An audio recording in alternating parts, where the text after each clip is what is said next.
Bem-vindo à Decisão Benfica. Neste podcast falamos das eleições de 25 de outubro no Clube da Luz. Eu sou o Miguel Cordeiro, estou à conversa com Bruno Roseiro, editor de Desporto do Observador. É um diário para analisar os temas que marcam a campanha e para destacar também quem está a ganhar e quem está a perder votos. Aqui também recuperamos a memória de antigos presidentes do Benfica. E às segundas-feiras, para além do diário, contamos com um debate entre todos os candidatos.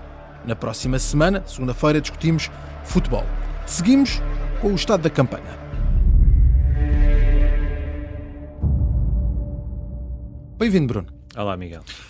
O que é que destacas hoje nesta campanha, o jogo frente aos Chaves? É inevitável falar deste jogo e dizer que é provavelmente aquele jogo que é dos mais complicados para qualquer treinador grande. Isto pode parecer paradoxal, é contra uma equipa da segunda Liga, mas qual é o problema destes jogos da Taça? É, se o Benfica ganhar de uma forma convincente, não faz mais do que a obrigação. Se ganhar sem convencer, parece que as coisas estão todas mal. E se por alguma razão há uma surpresa maior e há uma eliminação, não só acaba o objetivo de Taça de Portugal, como de repente existe uma crise enorme. Portanto, daí a dificuldade da preparação deste jogo. Depois percebe-se também que uma das maiores preocupações de José Mourinho é a questão do desgaste, e daí ele referir que preferia jogar com o Águias da Mosgueira e com o Oriental, porque tem muito a ver com a viagem.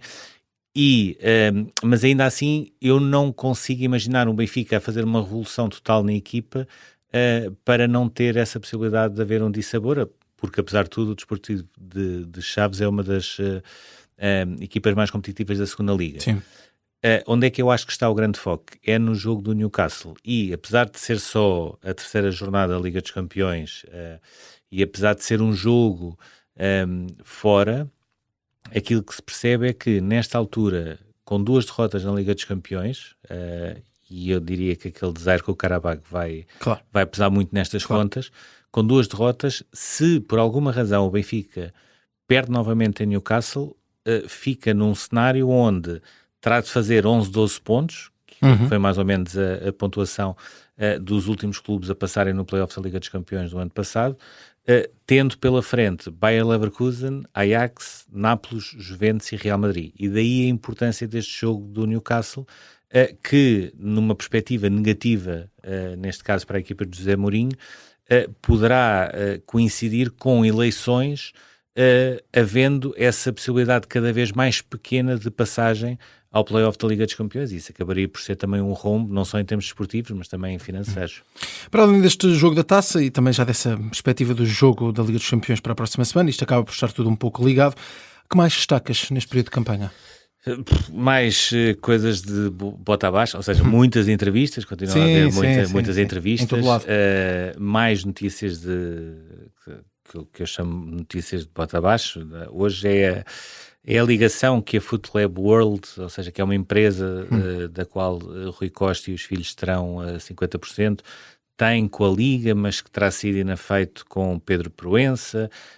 Ainda esta semana era a questão da N Players e a ligação do Nuno Gomes. Agora, aparentemente, houve também muitas dúvidas sobre as partes que estavam rasuradas das declarações do IRS de Noronha Lopes, ou seja, já não chega a entregar as declarações do IRS, portanto também é preciso justificar o porquê de rasurar partes da declaração do IRS. Mas aquilo que me parece é que chegamos a um patamar de campanha eleitoral onde, mesmo que apareça uma grande bomba que possa causar realmente dano numa campanha, as pessoas já não estão propriamente muito solícitas a ouvir. Ou seja, já perceberam o tipo de campanha que isto é, já perceberam de onde é que estas notícias podem partir, qual é o seu objetivo, e portanto parece-me que estamos naquela fase onde já não há nada, a não ser que seja uma coisa... Sim, a grande bomba parece ser a única grande bomba à vista, que parece de facto poder explodir, mas é alguém ser apanhado a roubar. Não, e o Benfica não ganhar, não é? O Benfica não ganhar aos Chaves, isso é a grande bomba, não é? Isso aí o futebol é sempre, cada bola que entra são mais votos para Rui Costa, cada bola que não entra são menos votos para Rui Costa. Isso aí parece-me líquido. Agora, acho que nesta altura as próprias pessoas estão a ficar um bocado saturadas deste tipo de campanha e já não estão propriamente solícitas a ir perceber se aquilo de facto é algo que lesou o Benfica, se não lesou o Benfica, se é grave, se não é grave. Acho que por isso simplesmente vão começar a deixar passar. Em paralelo com isto tudo, há também a questão das sondagens. Hoje foi o Mais Futebol que abriu uma sondagem completamente livre, ou seja, uma pessoa não precisa de ser sócio do Benfica, é chegar lá e votar qual deles é que você prefere. Pronto, tenho a curiosidade de, nesta sondagem do Mais Futebol, agora na última atualização, a segunda volta já iria para Noronha, Rui Costa, mas Martim Maier teve várias vezes, ou durante algum tempo, como o segundo classificado, sempre com Noronha em primeiro. Há também uma que eu há pouco estava a ler coisas e que estava a reparar num portal que se chama Eleições Benfica, que neste caso já coloca João Diogo Manteigas como o segundo classificado e a ir a uma segunda volta com João Noronha Lopes. Depois olhamos para a última oficial, entre aspas, que existe da Intercampos, e Noronha Lopes e Rui Costa passavam com alguma distância à segunda volta, e todos os outros acabavam por ser quase paisagem. Portanto, há um bocadinho de tudo, e aquilo que eu fui tentar perceber com algumas chamadas junto das campanhas foi perceber como é que as próprias campanhas conseguem ter sondagens, digamos assim, e perceber o que é que se está a passar. Pronto. E então, 3 conclusões. Primeira, eles chamam sempre tendências e nunca sondagens. Porquê? Porque eles sabem que o material e a amostra com a qual estão a trabalhar não é algo que seja completamente rigoroso neste sentido. São sócios Benfica, mas não sabem se têm ou não as cotas pagas. Alguns não sabem se valem mais ou menos votos. Portanto, não existe esse grau de certeza e de fiabilidade que lhes permita mesmo dizer esta é a nossa sondagem. Portanto, vão conseguindo algumas tendências. Depois, como é que se monta a coisa? É a partir de uma base de 800 mil sócios, uma base inicial, para ter uma primeira amostra. E entre 800 e 1000 sócios, há um valor nessa casa? Sim, partem com essa base e depois todas as semanas vão tentando atualizar com mais 200, mais 250, etc. Ou seja, conseguem aferir, de certa forma, algumas tendências de subida para dar ali alguma progressividade. E para preparar como é que deve ser a semana seguinte, qual é a mensagem que deve passar. E, portanto, por isso é que nós estamos cada vez mais os candidatos a ver os candidatos a colocar de parte as quesílias que têm entre eles e os ataques mesmo diretos e tentar cada vez mais falar do seu projeto e da sua capacidade de liderar uma máquina como o Benfica. Essa é a vertente comum a toda a gente. E radica muito disto, ou seja, as tendências que vão tirando desses estudos depois faz com que caminhem para um tipo de campanha onde têm de valorizar aquilo que é seu. Porquê? Porque a questão dos ataques pessoais e uns aos outros, isso já perceberam que já não vale propriamente a pena em termos de votos. Seguimos para o Caça ou Voto.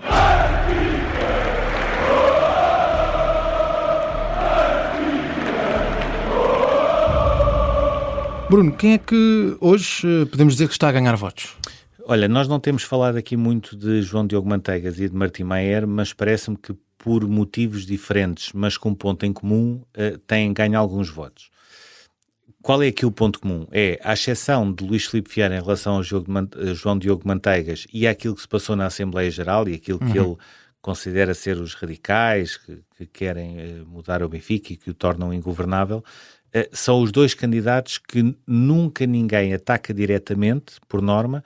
E porquê? Porque também não querem hostilizar, ou seja, o cenário de uma segunda volta está em cima da mesa e qualquer declaração que possa hostilizar a lista A, ou lista B, ou lista C, pode depois ter consequências nas preferências dessas mesmas listas em termos de segunda volta. E, portanto, é uma coisa que se tem notado, no meio disto tudo, acabam por ser os candidatos que fazem a sua campanha sem ter propriamente muitos ataques diretos. Sim, se fizessem um ataque muito direto, podiam até levar quase uma ideia de voto útil, em que estamos a apontar para uma facção de um lado ou do outro para pensar numa segunda volta. E assim, de facto, não entro nesse jogo. E aquilo que se percebe é, eu pessoalmente não tenho muitas dúvidas que dentro das idiosincrasias que todos os clubes têm, o João Diogo Manteigas é aquele que conhece de uma forma mais transversal o Benfica. E quando eu digo mais transversal, não é só conhecer a questão das finanças, do futebol, etc. É perceber como é que mexe o coração do clube, como é que são as Assembleias Gerais. Porquê? Porque é alguém que está habituado a isso e percebe-se, pela maneira como fala, pelo aquilo que vai percebendo, que é alguém que, seja em Assembleias Gerais, seja em grupos de benfiquistas, seja em fóruns, seja em podcasts, que é alguém que tem esse conhecimento vasto de Benfica. Depois temos também o Martim Maier, que fez a sua campanha, digamos assim, de uma forma limpa, ou seja, deu-se a conhecer, foi tentando criar a figura presidenciável, foi mostrando os seus trunfos. Depois pode-se dizer Juncker é uma boa opção, não é uma boa opção, Van Gaal quase como um conselheiro, dizer, olha, dentro daquilo, da maneira como está o Benfica, devia ir mais para a direita ou para a esquerda, pode-se achar bem ou mal, mas a verdade é que apresenta nomes, explica como é que quer as coisas, seja futebol, finanças, etc. Fica depois a dúvida, que é quanto é que isso depois vale em votos. Muito provavelmente poderá não valer, ou garantidamente poderá não valer tanto como eles querem. Agora, aquilo que se percebe também é a única maneira que existe nesta altura de não haver uma segunda volta é hipótese A, o futebol do Benfica começar a fazer maravilhas, começar a ganhar 10-0 toda a gente e de repente ser a melhor equipa do mundo em 2 jogos, mais o Aroca, que é mesmo que em cima das eleições, sim.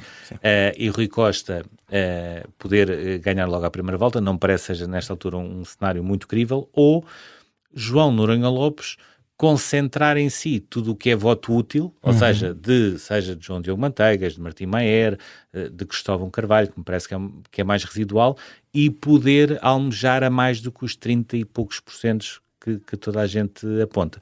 Portanto, são os únicos 2 cenários aqui, com essa curiosidade que é João Diogo Manteigas e Martim Maier fazem a sua campanha de uma forma mais tranquila porque sabem que também nunca vão receber muitos ataques diretos porque ninguém os quer hostilizar.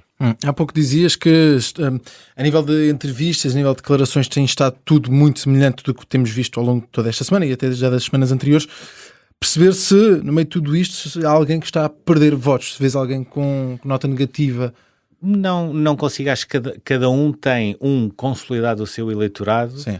E 2, tentado, e eu acho que isso vai notar mais na próxima semana, tentado apelar ao voto. Exato. Isso é, ou seja, quanto mais pessoas votarem, mais hipóteses cada um dos candidatos tem de ter uma outra expressão. E, portanto, eu diria que nesta altura não há propriamente ninguém que esteja a perder. Há aqui um candidato claramente que está sempre em risco de perder mais, que é Rui Costa. Exato. Porque se a bola não entra, Rui Costa é o primeiro a apanhar por tabela. Vamos então para a Farmácia Franco.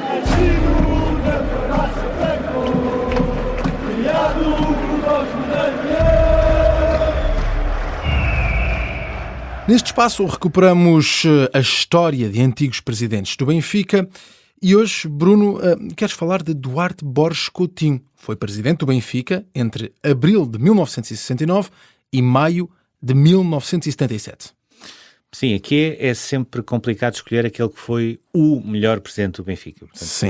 É mesmo muito complicado e, portanto, eu diria que já falámos aqui de Maurício Vieira de Brito, já falámos aqui de Ferreira Camado, eu diria que Duarte Borges Coutinho fecha esse top 3, esse pódio dos maiores presidentes sempre do Benfica, e é alguém que, gerações como a minha, final dos anos 70, anos 80, inevitavelmente, mesmo não conhecendo antes aquilo que ele fez, só pelo facto de ter dado o nome ao pavilhão onde o basquete tinha aquelas noites da década de 90 e onde se concentravam todas as modalidades, era logo alguém que automaticamente não passava ao lado.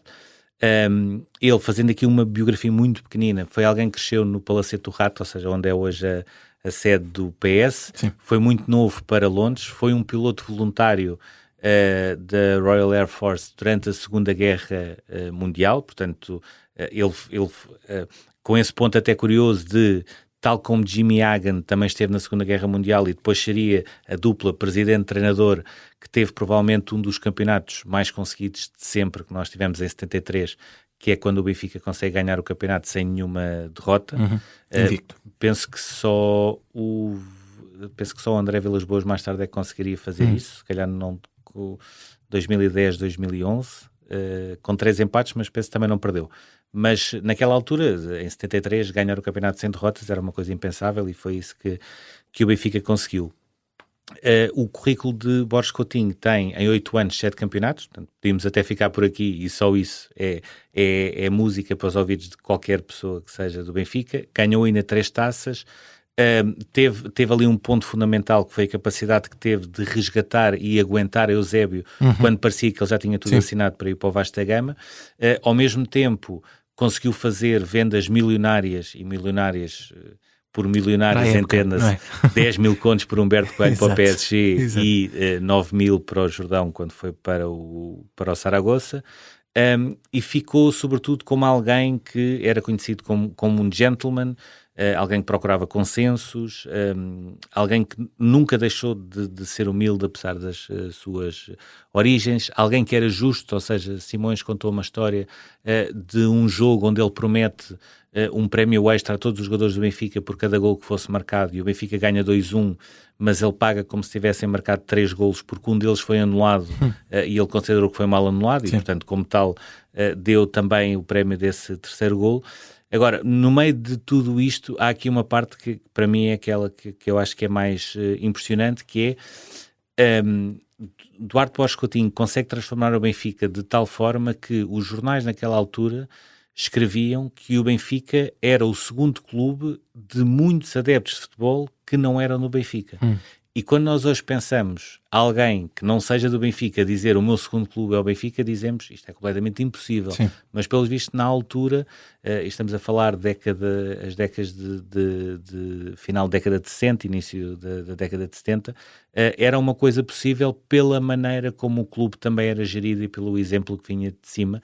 E portanto também por aí Duarte Borges Coutinho será para sempre recordado como um dos maiores presidentes do Benfica, com essa curiosidade de, a partir deste sábado, vão começar a sair as reportagens também no Observador, com um dia passado com cada um dos candidatos, e o primeiro é curiosamente o seu neto, Martim Maier, que também é candidato nestas eleições pela primeira vez, e que tem outra curiosidade, que é também ter familiares, neste caso a neta de Fernando Martins na sua lista, e também um familiar de outro presidente, Fezas Vital, também está na sua lista. Portanto é quase uma espécie de regresso ao passado de alguém que quer sobretudo projetar o futuro do Benfica. A não perder, nos próximos dias o Observador publica especiais com todos os candidatos à presidência do Benfica. Passámos um dia com cada um desses candidatos. A não perder também, na próxima segunda-feira, o debate com os candidatos à presidência do Benfica. Aqui, neste podcast, vamos discutir na segunda-feira futebol. E aí, continuaremos com o diário do Decisão Benfica. Até segunda-feira.